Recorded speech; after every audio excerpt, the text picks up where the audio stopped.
Olá, bem-vindos ao quadro. Na aula anterior, nós vimos o conceito de pressão máxima de vapor, que é a pressão exercida pelos vapores saturados de um líquido quando estes estão em equilíbrio dinâmico, ou seja, quando a taxa de ebulição é igual à taxa de condensação e a mesma quantidade em moléculas que passam do estado líquido para o estado de vapor retornam do estado de vapor para o estado líquido.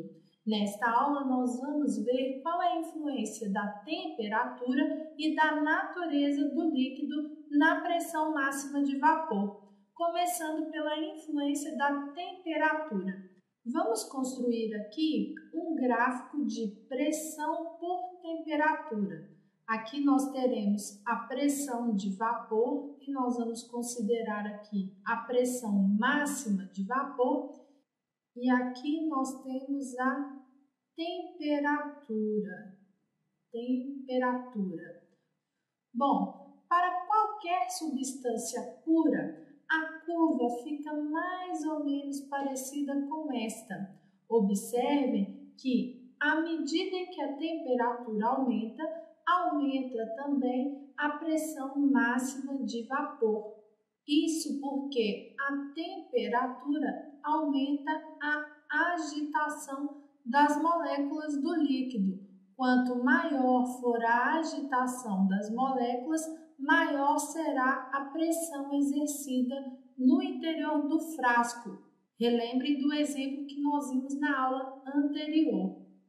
E quanto maior for a pressão máxima de vapor, maior será a volatilidade do líquido. A volatilidade é a capacidade de um líquido passar para o estado de gás, para o estado gasoso.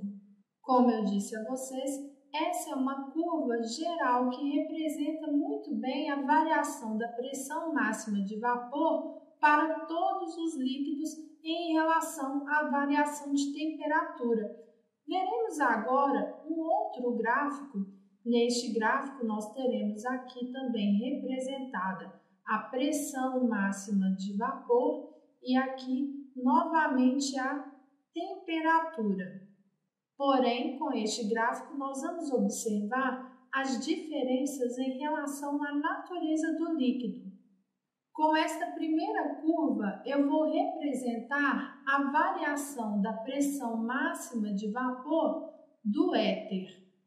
Com essa segunda curva, eu vou representar a variação da pressão máxima de vapor para o álcool. E com a terceira curva, eu vou representar a variação da pressão máxima de vapor para a água. Vocês podem observar que a curva do éter tem uma variação bem mais brusca que as curvas do álcool e da água. Essa diferença é influenciada pelas forças de coesão existentes entre as moléculas destas três substâncias. No caso do éter, as forças de coesão são as forças de Van der Waals, que são forças intermoleculares mais fracas. Já no caso do álcool e também da água, as forças de coesão são as chamadas ligações de hidrogênio, sendo que as ligações de hidrogênio no álcool são menos intensas que as ligações de hidrogênio entre as moléculas de água. Portanto, nós podemos concluir que moléculas que estabelecem forças de coesão menos intensas são mais voláteis, ou seja, têm maior capacidade, maior facilidade de passarem do estado líquido para o estado gasoso.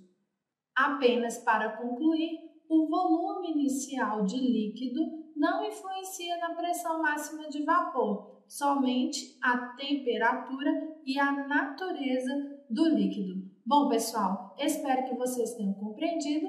Continue estudando!